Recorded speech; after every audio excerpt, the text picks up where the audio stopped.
안녕하세요. 주식 시마론입니다. 시장의 대응 레벨은 여전히 고난이도입니다. 많은 분들이 체감하는 시장 계속해서 어렵다라고 말씀하시는데요. 비교적 안정권을 되찾았었던 지난주 다시금 미 국채 금리가 흔들렸고 미증시 혼조 마감. 오늘 우리 시장도 방향성이 뚜렷하지 않습니다. 3월 말까지 우리는 어떤 방향을 잡아야 될까요? 계속해서 펀더멘털 혹은 시장의 기본 이론에 충실하면서 심화 강의 계속해서 저희와 함께 레벨을 좀 쌓아보시죠. 오늘 함께할 두 분의 교수 모셨습니다. 토마토 투자클럽 문서진, 김혜진 전문가입니다. 안녕하세요. 안녕하세요.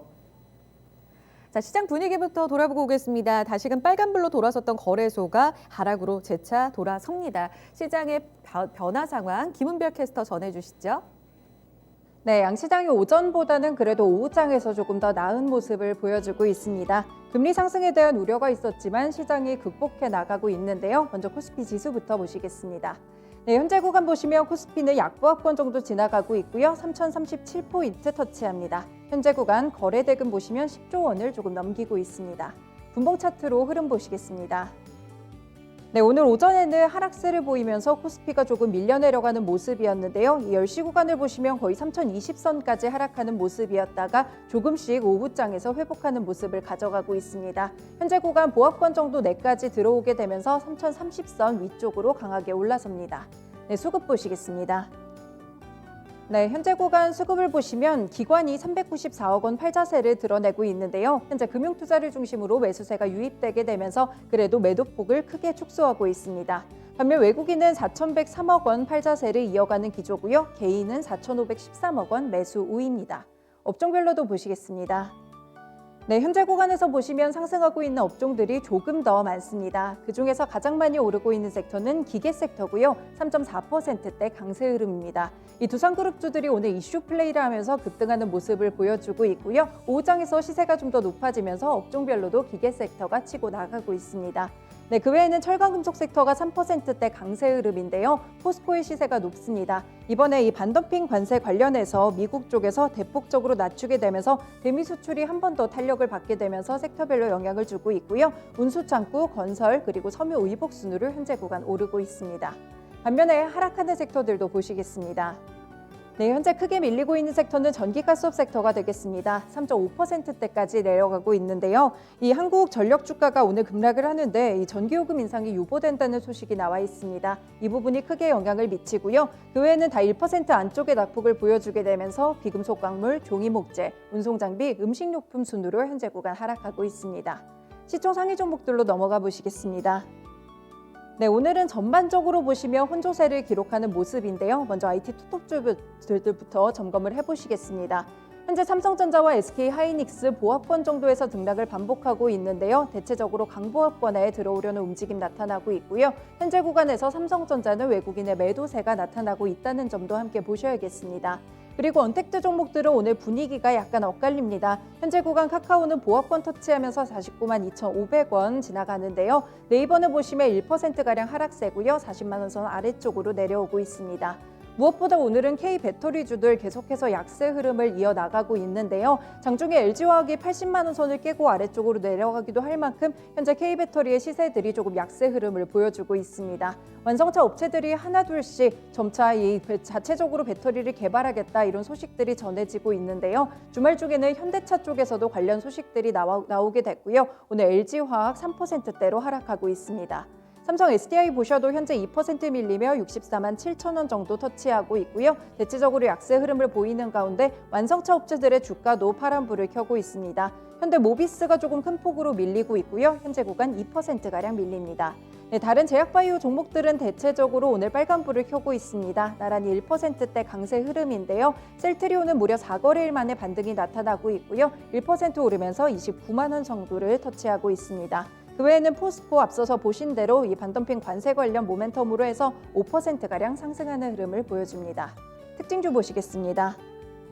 네, 오늘 먼저 운임가가 상승하고 있다는 점은 이 해운주들 주가를 통해서 그동안 계속 말씀드린 적이 있었는데요. 이미 수치를 통해서 하나씩 드러나고 있습니다. 글로벌 물류 대란에 힘입게 되면서 이런 운임가들이 상승을 하고 있는데요. 증권가에서는 해운업의 장기 호황까지 전망을 하고 있습니다. 현재 구간 페노션이 10% 오르며 6,990원 터치하고요. 아래쪽으로 HMM과 대한해운도 7%대 강세입니다. 그 외에 해운 종목들 대체적으로 빨간불을 켜는 모습 체크가 되고 있습니다. 아래쪽으로 내려가 보시면 오늘 화학 종목들도 대체적으로 상승 흐름을 보여주고 있는데요. 역시나 업황 호조에서 이유를 찾아보실 수 있겠습니다.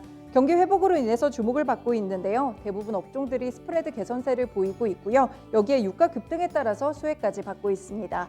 네, 오늘 장 보시면 송원산업이 7%대로 가장 크게 오르며 19,050원 선 터치하고요. 극동유화, 롯데 정밀화학, 애경유화까지 현재 구간 4%대로 상승하고 있습니다. 다음으로는 코스닥 시장 가보겠습니다. 네, 현재 구간 코스닥 지수 보시면 0.3% 오르며 강보합권 정도죠. 955포인트 터치합니다. 분봉 차트 보시겠습니다. 네, 오늘 코스닥은 오전장에서 분위기가 조금 어두운 모습이었는데요. 그래도 코스피보다 조금 더 빠르게 올라오게 되면서 바로 상승 반전 만들어냈습니다. 크게 오르지는 않지만 강보합권 수준 정도의 주가를 유지하고 있고요. 벌써 8거래일째 강세입니다. 950포인트 오늘도 돌파합니다. 수급 보시겠습니다. 네, 오늘 코스닥 수급에서는 외국인이 1,004억 원 팔자세를 기록하고 있고요. 코스피와 마찬가지로 기관의 매도세가 빠르게 줄어들고 있습니다. 현재 구간 13억 원 정도 계속해서 관망세까지 가까워지는 모습이고요.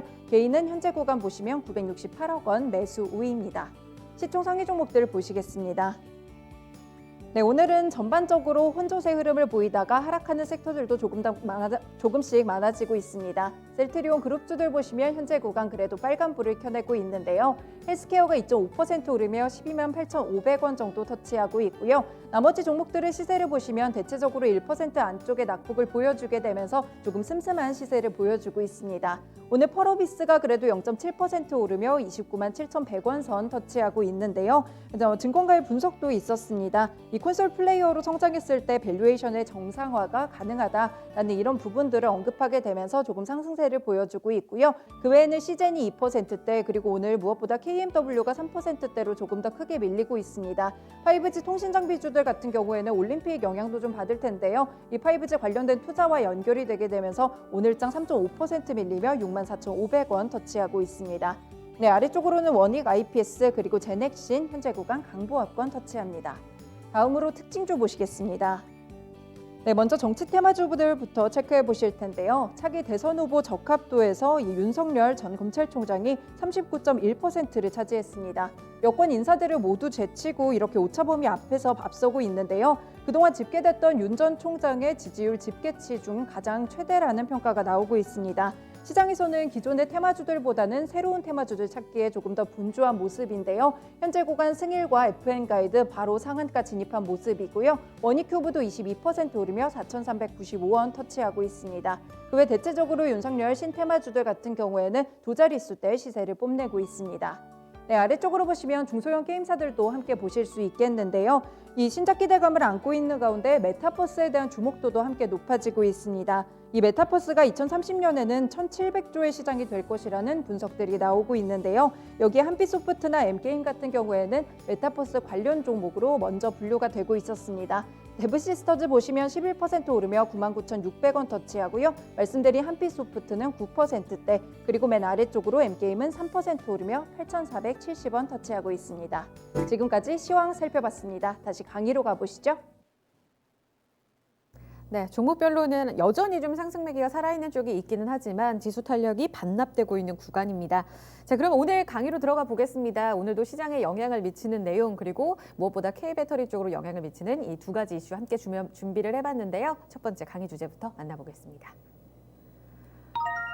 네, 연준에서 FOMC 회의 이후에 SLR 완화 조치에 대해서 연장을 할지 말지에 대해서 수요일 내 발표하겠다 했습니다. 그런데 결국 지난 금요일에 연장하지 않겠다, 이달 말에 종료된다라는 내용을 밝혔습니다.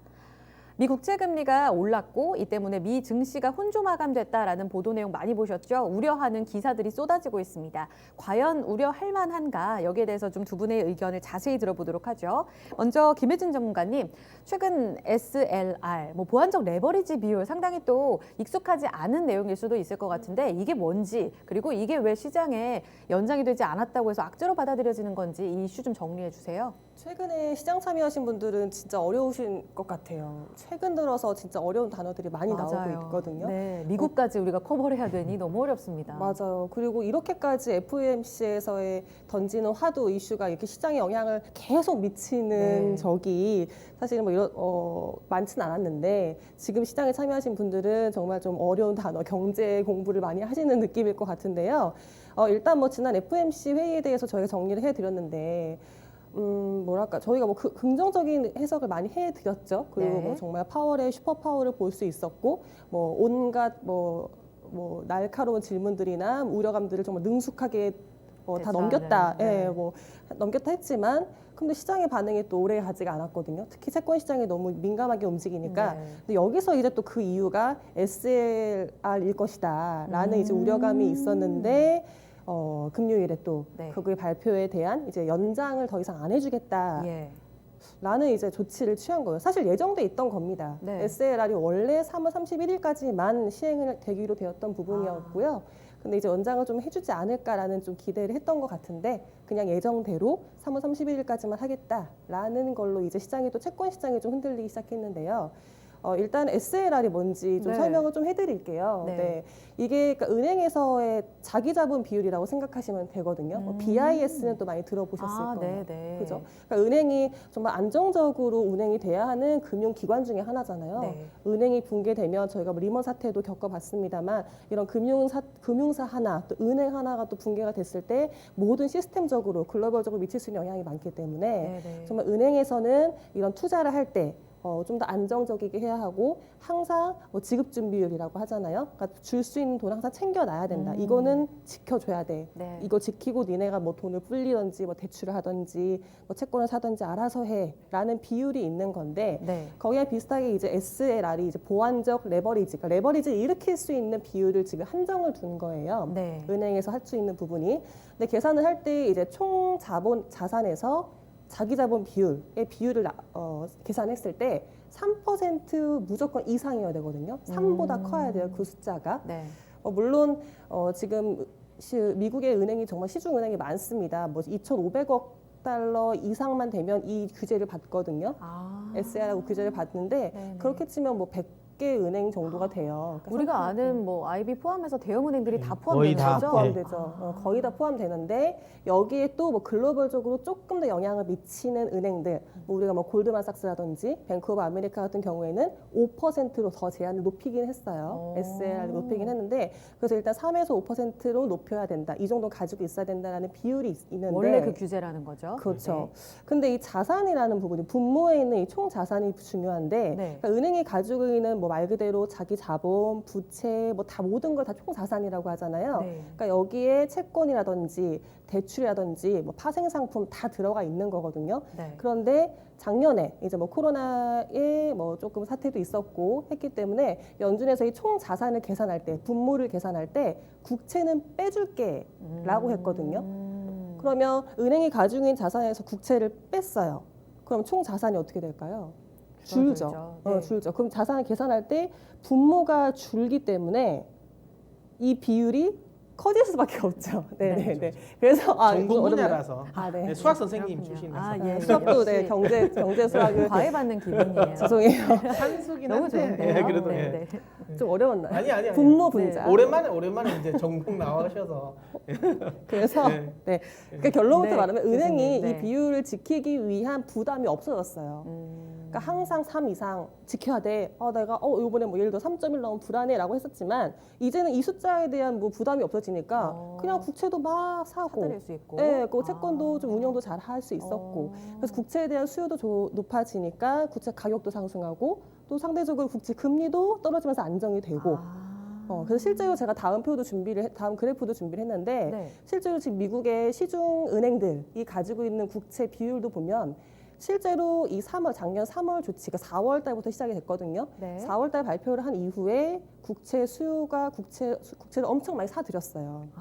수요가 화살표 보이시죠? 폭발적으로 늘었네요. 이게 네. 딱 작년 연초 이후부터의 그렇죠. 흐름이잖아요. 네, 그래서 많이 사들인 것도 맞고, 네. 그래서 뭐 그 덕분에 또 국채 금리, 10년물 국채 금리도 안정이 됐던 네. 것도 있고 이런 영향들이 있었죠. 근데 이제 이게 기한을 작년에 발표를 할 때 우리 1년만 할 거야. 라고 했었거든요. 그러니까 연금 1년 동안 쪽에서. 너네가 운영해봐 했었던 거였는데 네. 그 1년이 끝난 거죠. 네. 3월 31일 날 끝나면서 사실 그거에 대한 연장을 좀 기대를 했던 것 같아요. 이렇게 국채가 흔들리니까 너네가 그렇죠. 이렇게 가만히 있을 그랬겠네요. 것이냐라고 흔들렸던 것 같은데 네. 그런데 뭐 이미 예정되었던 것이다. 뭐 그리고 파월 의장 같은 경우에는 이번에도 경기 회복에 대한 되게 기대감이 컸잖아요. 경기 성장률도 지금 상향을 목표 했고. 잡았고. 그렇죠. 네. 그러니까 그냥 경기 회복하는 거에 당연한 그냥 현상일 뿐이다. 우리가 어차피 1년 하기로 했는데 그냥 1년 있다 끝나는 거지 뭐라고 이제 생각을 하고 있는 것 같고요. 네. 하지만 또 시장에서는 지금 채권 시장이 워낙에 좀 민감하게 움직이고 있으니까 네. 좀 이 발표가 나자마자 지금 10년물 국채 금리 같은 경우에는 뭐 14개월 만에 지금 최고치를 기록하기도 했었거든요. 1.7, 네.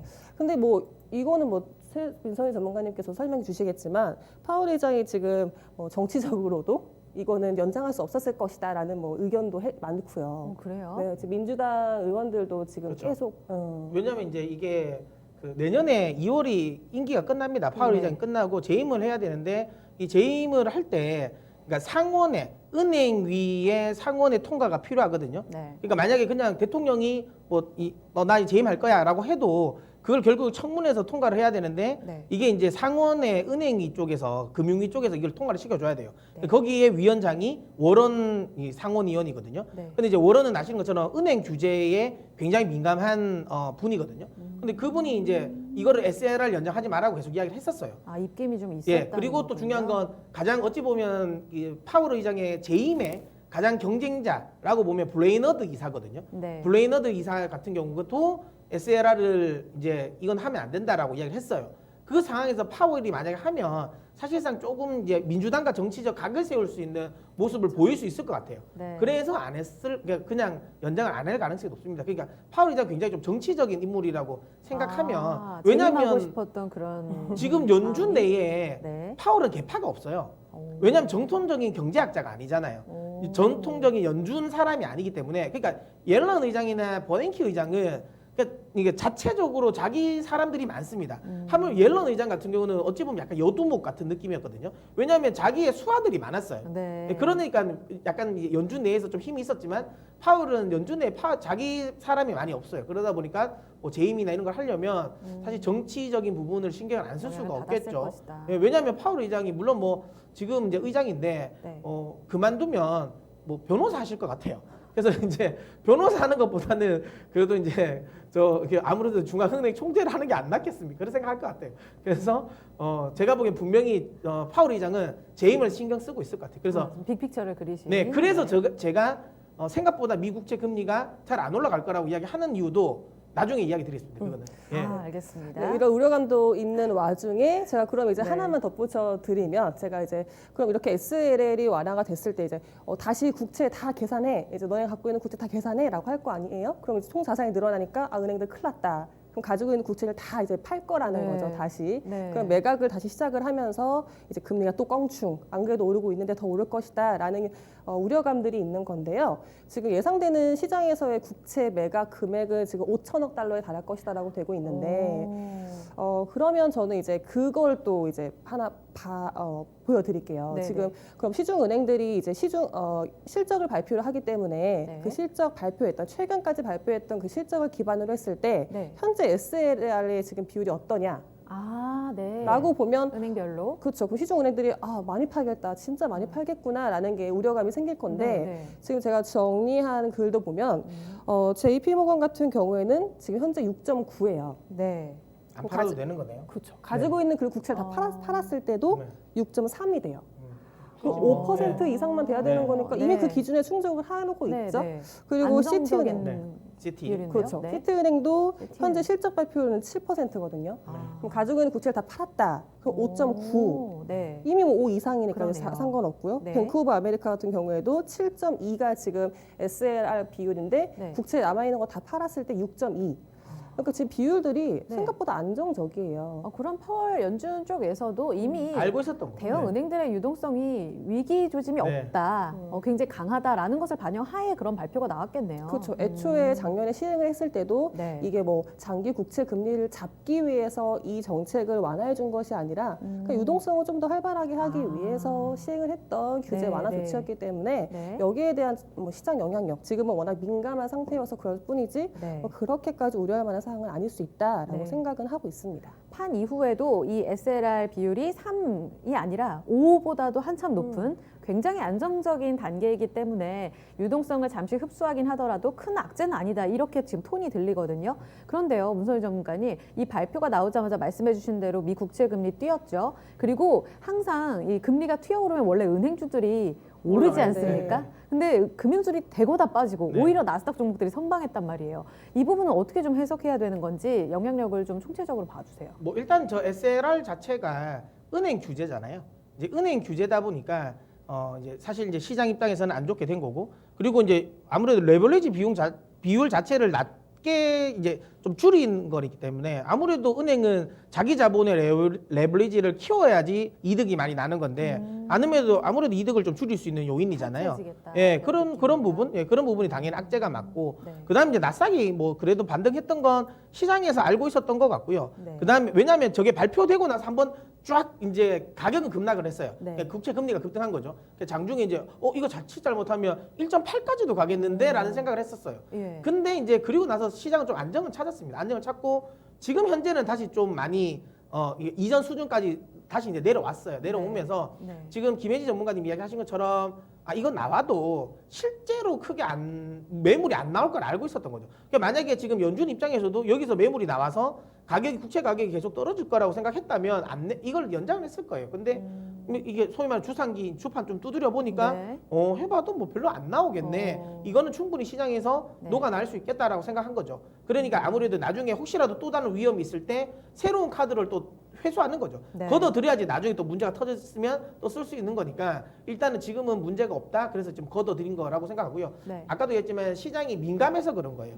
민감해서. 그러니까 뭐 시장이 금리에 관심이 없었으면 네. 이거 아무리 해도 아무 관심이 없을 건데 지금은 뭐라도 조그마한 금리와 관련된 이슈가 나오면 거기에 반응을 하다 보니까 그렇죠. 이게 실제로 물량이 터지는 물량은 아니지만 네. 그래도 계속 이제 어쨌든 이게 그러면 나오는 거 아니냐라는 우려감으로 좀 하락을 했다라고 보시면 될 것 그러니까요. 같고요. 완화적 스탠스를 일단 거두어드리는 시그널은 맞잖아요. 그렇죠.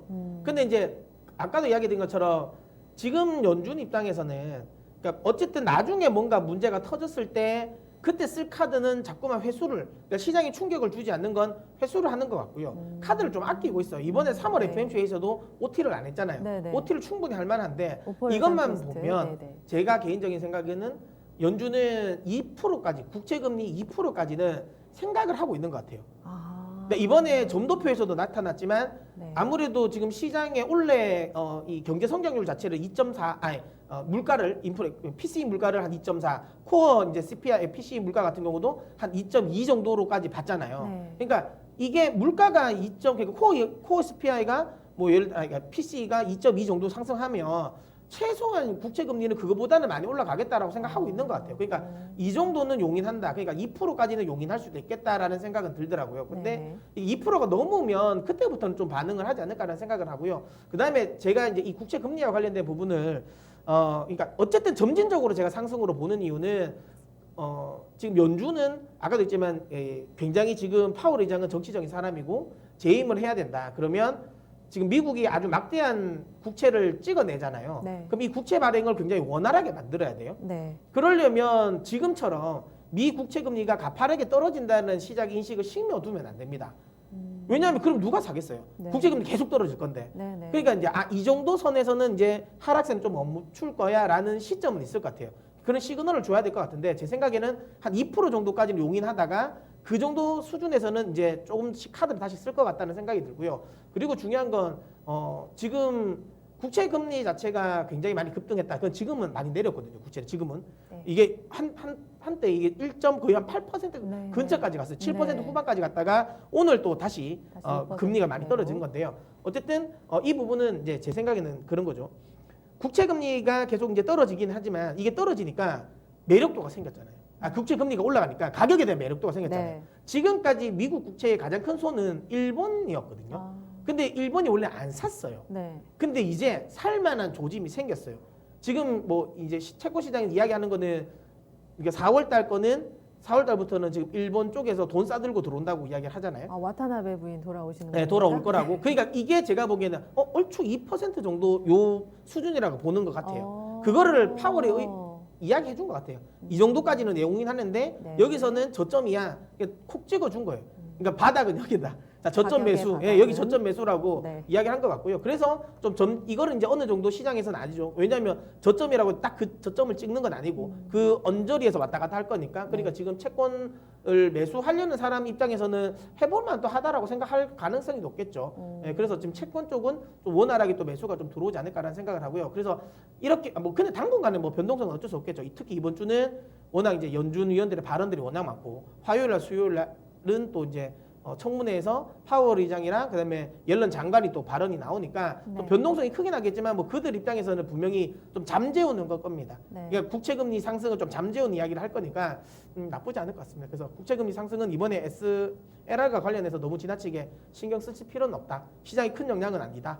이야기 드리도록 하겠습니다. 네, 변호사보다는 재임을 꿈꾸고 그렇죠. 있는 파월 의장이 다 시장 그림을 잘 그려가고 있다. 그리고 말씀해주신 대로 2%대 시장 발작이 아니라 어느 정도까지 용인이 되는지도 지켜본다는 말씀인데, 그러면 이 대형 은행들 쪽에서 미 국채를 이제 앞으로는 매도하긴 하잖아요. 그리고 매수에도 확실히 더 좀 소극적일 거고요. 그렇죠. 예. 그런 부분에 있어서 4월 즈음에 이제 일본 쪽에서의 수요가 들어오면 어느 정도 상쇄가 되고 안정화에 접어들 거다. 이렇게도 봐도 되는 거예요. 그렇죠. 지금 시장에서 보는 건 일본 쪽인 것 같아요. 아. 일본 쪽에서 지금 계속 이제 매수를 하려고 하는, 왜냐하면 이전까지는 네.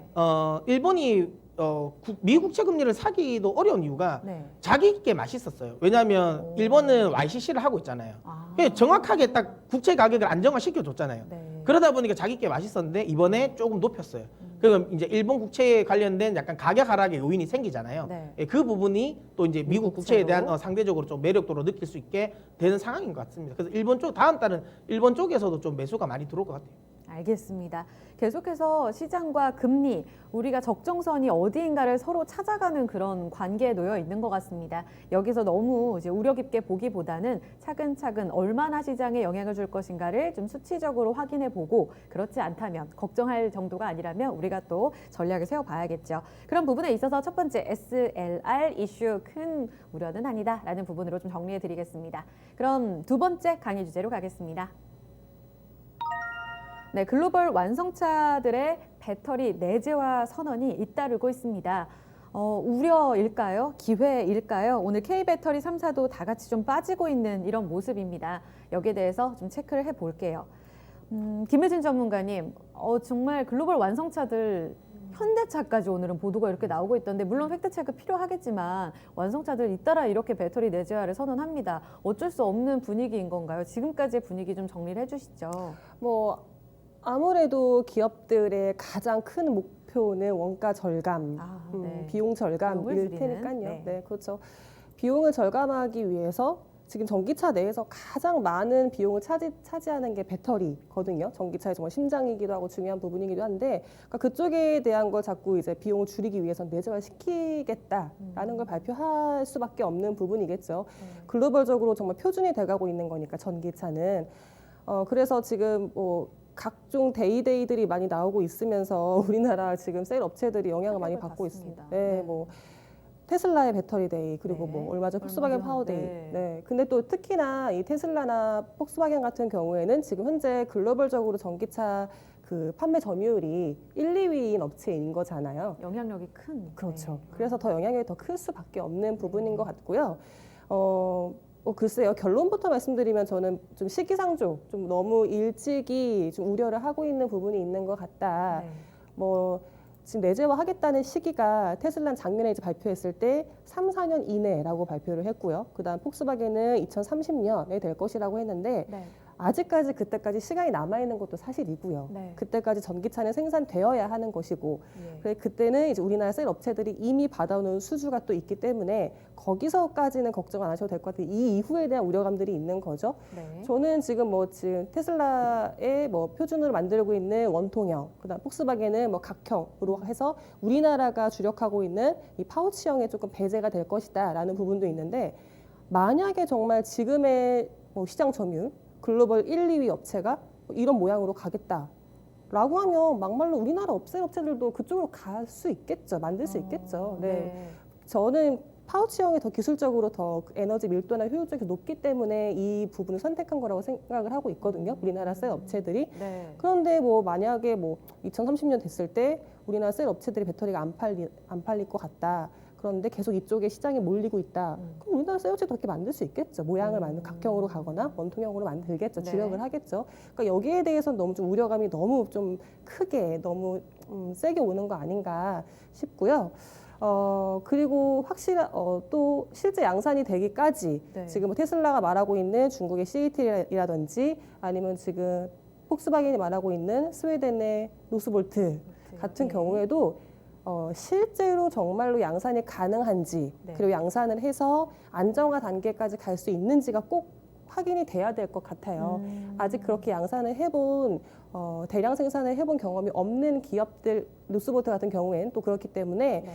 사실 우리나라 기업들 지금 셀 3사 업체들은 정말 수십 년 전부터 준비를 해왔던 기술력이거든요. 예. 그렇기 때문에 실제로 이렇게까지 장착을 내재화 시킬 수 있을지는 좀 시간이 필요할 것 같고요. 그리고 이런 완성차 업체에서 저희가 전기차를 생산을 할 때 전기차 전용 플랫폼을 만든다라고 말씀을 드렸잖아요. 네. 그러니까 전기차 플랫폼에 어떠한 외관을 입혀도 다 빠르게 대량 생산할 수 있게 플랫폼을 만드는 플랫폼화 시키고 있는데, 폭스바겐 같은 경우도 지금 플랫폼 MEB를 만들었거든요. 근데 거기에 장착되는 배터리를 바꾸겠다라는 게 생각보다 쉽지 않을 거예요. 아, 현실성이 좀 떨어져요. 그래서 시간이 좀 걸릴 거예요. 물론 네. 바꿀 수는 있겠죠. 구조를 네, 다 네. 다시 짜면 되는 거니까 생산을 다시 하면 되는 거긴 한데, 네. 아마 적어도 한 1년 반에서 2년의 시간이 필요할 것이기 때문에 네. 이쪽으로 갈까지는 시간이 좀 걸린다. 그러니까 물론 청사진을 완성차들 업체에서 글로벌 기업들이 이런 좋은 청사진을 발표하는 것, 본인들이 내재화하겠다라는 거에서는 본인들 자체로 긍정적일 수 있지만, 하지만 아직까지 이 전기차 시장에서 우리나라 셀 업체들의 점유율도 꽤 높은 편이고, 그리고 아직까지 내재화하겠다고 하는 시기까지는 먼 시간이 있기 때문에 지금부터 이렇게 우려할 필요는 없을 것 같고요. 주가적으로도 우리나라 기업들이 지금 조정을 받는다면 저는 오히려 또 기회로 삼을 수 있겠다라는 생각을 하고 있습니다. 그렇군요. 그런데 말씀만 들었을 때는 그래 아직도 먼 이야기이긴 한데 하지만 주가가 너무 또 우려를 반영하면서 빠지다 보니까 그럼 결국은 긴 시간 동안 포드 같은 아직 글로벌 완성차들이 남아있긴 하지만 이들도 결국은 내재화를 선언하게 되면 닥쳤던 게 정말 지붕 쳐다보는 그런 격이 되진 않을까라는 걱정을 지울 수가 없더라고요. 전문가님 보시기에는 현실성이 많이 떨어진다고 보시는지. 네, 저는 일단 떨어진다고 봅니다. 같은 이게 의견이시네요. 그 네. 업계에 있는 분들이랑 이야기를 해보면 예. 실제로 이제 이 2차 전지 엔지니어 분들이랑 이야기를 해보면 네. 물론 그분들은 이제 그 삼성이랑 그다음에 이제 이 LG니까 그런 이야기를 할 수도 있습니다. 이런 이야기를 할 수도 있지만 그 엔지니어들의 이야기를 들어보면 네. 그 가능성이 거의 희박하다라고 보는 게 왜 그렇게 보냐면 일단 기본적으로 이 2차 전지라는 건 네. 생산은 쉬워요. 생각보다 네. 생산은. 근데 양질의 제품을 네. 대량 생산하는 게 어렵습니다.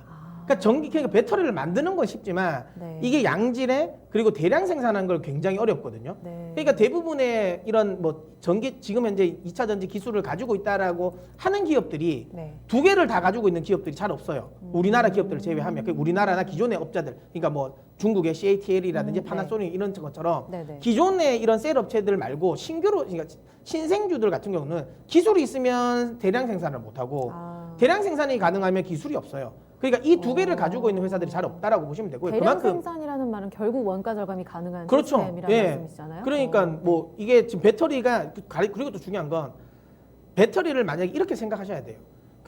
내가 만약에 폭스바겐이 배터리를 만들었어요. 근데 엄청나게 많은 돈을 쓰는 거겠죠, 당연히. 네. 당연히 엄청나게 많은 돈을 써야 되겠죠. 근데 그러면 이거를 자기들이 돈을 많이 써서 배터리를 만들었는데 본인들 차이만 달릴 거 아니에요. 네. 만약 폭스바겐을 했는데 현대차가 폭스바겐 걸 다는 거 웃긴 거잖아요. 포드가 다는 것도 웃긴 거잖아요. 테슬라가 폭스바겐 걸 사는 것 웃기니까. 그러니까 너도 나도 예를 들어 다 내재화를 한다고 하면 네. 그 돈이 너무 막대하게 많이 든다라는 거죠. 아. 그러니까 지금 배터리 업체들은 팔 수가 있잖아요. 여기도 팔고 저기도 팔고 다 팔 수가 있는데 이 완성차 업체들은 자기가 만들어서 딴 데를 못 판단 말이에요. 그러면 마진이 안 남죠. 지금 배터리 업체들이 이렇게 많이 투자를 하는 이유는 어쨌든 지금 이제 투자를 많이 해놓고 나면 나중에는 결국엔 여러 판매차가 많으니까 그건 이제 조금만 남겨 먹어도 돈이 많이 된다라는 건데 그래서 마진을 낮출 수 있는 건데 이거는 내재화를 하면 그게 아예 없어져 버리는 거예요. 그래서 그렇다고 보시면 되고 테슬라도 계속 그 이야기 하잖아요. 내재화 한다 하는 건 실제로 하는 게 아니라 그러니까 가격 협상을 위한 거예요. 내가 기술이 있으니까 너희가 싸게 계속 공급해.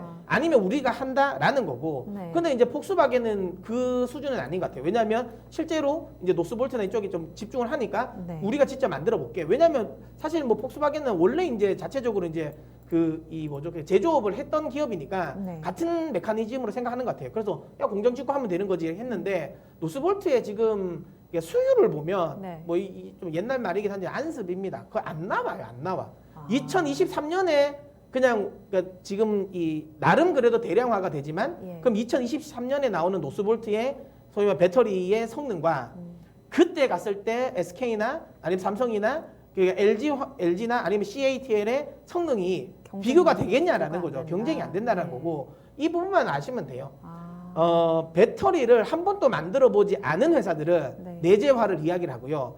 배터리를 한 번이라도 만들어 본 애들은 내재화를 안 합니다. 보쉬도 자기들이 2차 전지 한번 만들어 보려 하다가 포기를 했죠. 그 다음에 다이슨도 본인들이 만들려 하다가 2차 전지 만들어 보면 안 된다 포기를 했거든요. 그 다음에 최근에 BMW도 CEO가 그랬잖아요. 공급 충분하다. 우리 내재화 안 한다 그러잖아요. 그러니까 이게 사실상 돈이 되는 사업은 아니고 네. 그리고 중요한 게 쉽지가 않습니다. 괜히 어설프게 했다가 생산 안 될 수도 있다. 오히려 가격만 더 높일 수 있다라고 보시면 되고요. 그래서 폭스바겐 또 모르지 않을 거예요. 나중 되면 지금이나 그런 거지.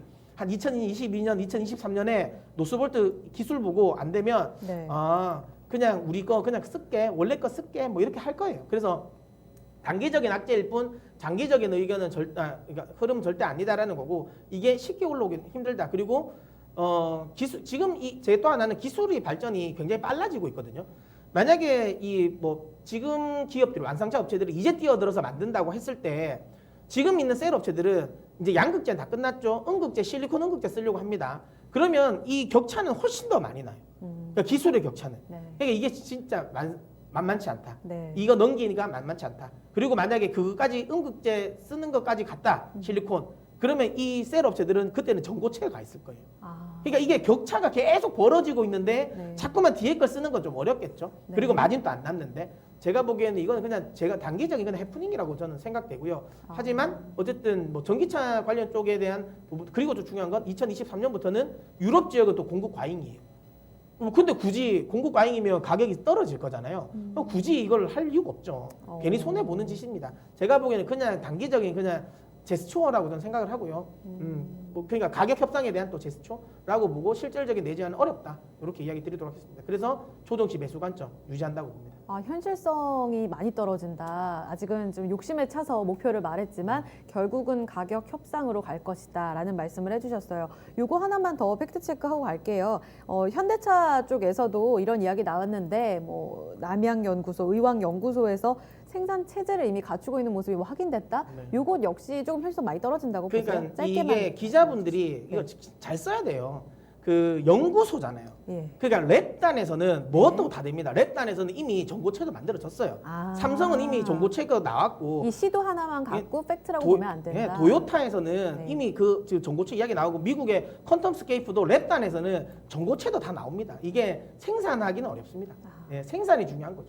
알겠습니다. 마지막으로 그럼 배터리 내재화 우려 속에서 기우다라고 말씀을 해주셨기 때문에 각 이 두 분께서 보시는 수혜주 종목들의 전략은 어떻게 세울지 각각 알려주세요. 먼저 김혜진 전문가님. 네. 현재 뭐 국내 셀업체들에 대한 우려감이 좀 불안하시다면 그러면 좀 고객사가 다변화되어 있는 데 찾으시면 되겠죠. 국내 셀 업체들뿐만 아니라 유럽 쪽 또 그리고 현재 노스볼트가 약간 조금 기대된다라고 하신다면 노스볼트에 대한 매출도 가지고 있는 거래처를 찾으시면 되는 네. 거잖아요.